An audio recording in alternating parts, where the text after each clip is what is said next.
Yeah, on. Hey, what's up guys? Matt the Greeter. I'm sweating in my Carhartt Yukon. It's up into the 40s. It was 28 degrees this morning, but by the time I got around to getting a minute to ride, it's in the 40s, so it's almost a little warm for the Carhartt Yukon suit. Anyhow, hey, I'm not complaining though. I'd rather sweat than freeze, because you know, when I get cold, I ride faster, and when I ride faster, I get colder. It's that thing. It's that thing, you know. Those things that you do that don't make sense. Or I guess people get into more dangerous traffic situations when they have to pee really bad than when they're overtired or drunk.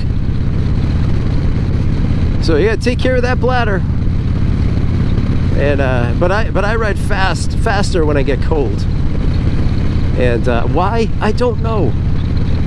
It's like a tractor pull. The faster I ride, the colder I get. But that makes me ride faster.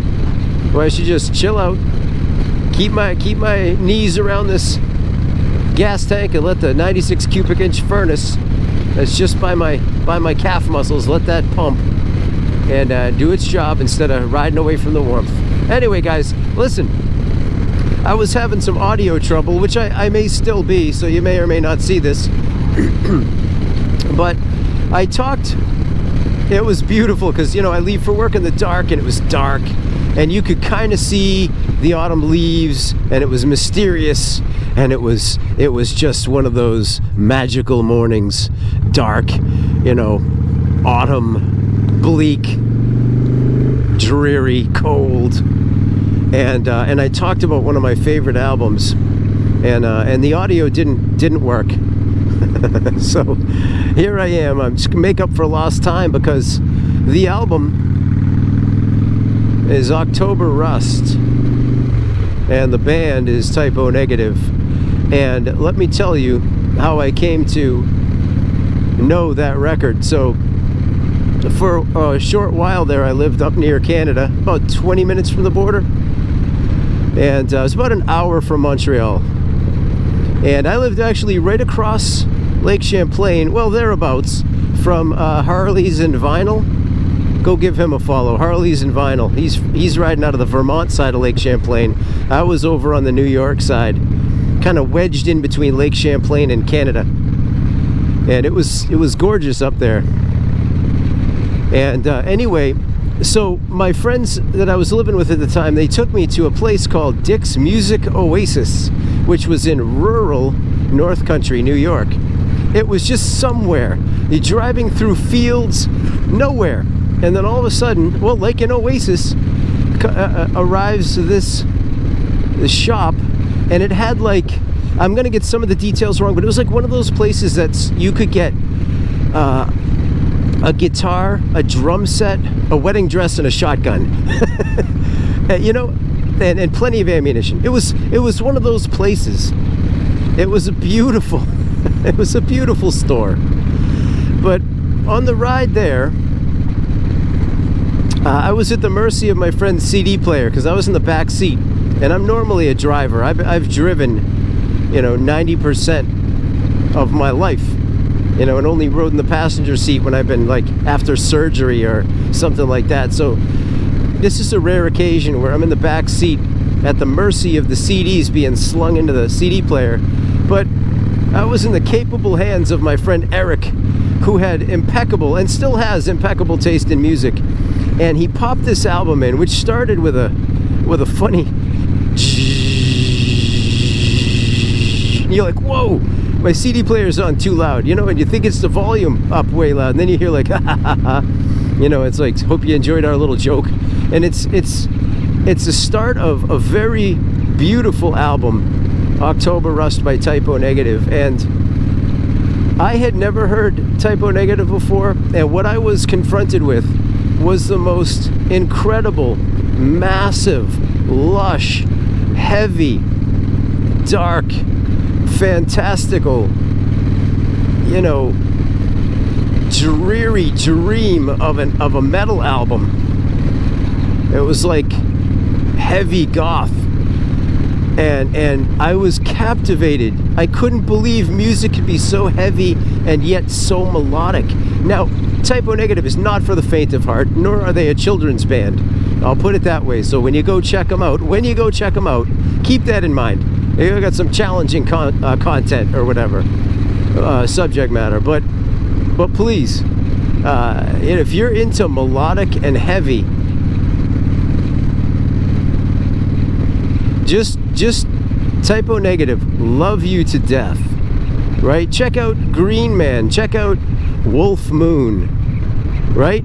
Listen to these, and you will have your mind just obliterated. And I said, there's finally a band that plays music I would like to play, like that I wish I had written. It's insane, so good. October Rust. Oh, they filled the potholes. Somebody cares about me. I expected there to be a massive one under that pile of leaves, by the way. So anyway, I wanted to talk about that, because when the weather turns and it's October, my mind drifts to that album. Will always be a foundational album for me. And I found out later that here in Peter Steele, the lead singer, Peter Steele has a really deep, he's got a great range, but he's most famous for singing in a really deep voice. And I had a really deep singing voice back then. And he's a lead singing bass player. And I was a lead singing bass player. You know, he had a weird looking mustache with a little patch on his chin for a little while when I discovered him. And I had the same haircut. And we both had convex mirrors on our bass. You know, it's just kind of like when it hits the light, you blind somebody in the crowd. It's fun. I thought, man, here I found a kindred spirit in old Peter Steele. And unfortunately, Peter has passed on. I think he was 48. It's been about 11 years maybe now since he's passed away. So I'm gonna turn around here. This looks like a horseshoe. I'm pretending I don't know what this place is. Anyhow, yeah, he had a lot of substance abuse and mental health issues, and sound familiar, but he was able to climb out of them at the end, and he died sober, but he died of heart failure. You know, so all those years of use and abuse unfortunately caught up with old Peter Steele. But man, I'll tell you what, when I listened to that album and other albums of Type O Negative, I was hearing a kindred spirit. Yeah, it was one of those albums that kind of helped me through some challenging times. And but man, who doesn't love a lead singing bass player? You know, I mean, I'm not just 'cause I'm biased because I am one, but I mean, it's like I didn't know there was such a thing. I was doing it because I had to. I was the only one in my little trio that would sing, so I had to be a lead singing bass player. And then I discovered Peter Steele, of course, Sting. I mean, listen, it goes on and on. The lead singer for Carcass was the lead singing bass player. There's a ton of them out there, a ton of them. I'm going to leave all of them out because the list would be super long these days. But anyway, you can put a list. Who's your favorite lead singing bass player down below? Maybe there's somebody I haven't heard yet. I'd love to check them out. But anyway, guys, that's all I got for you. Matt the Grader. I'm going to go over to my little graveyard pull-off.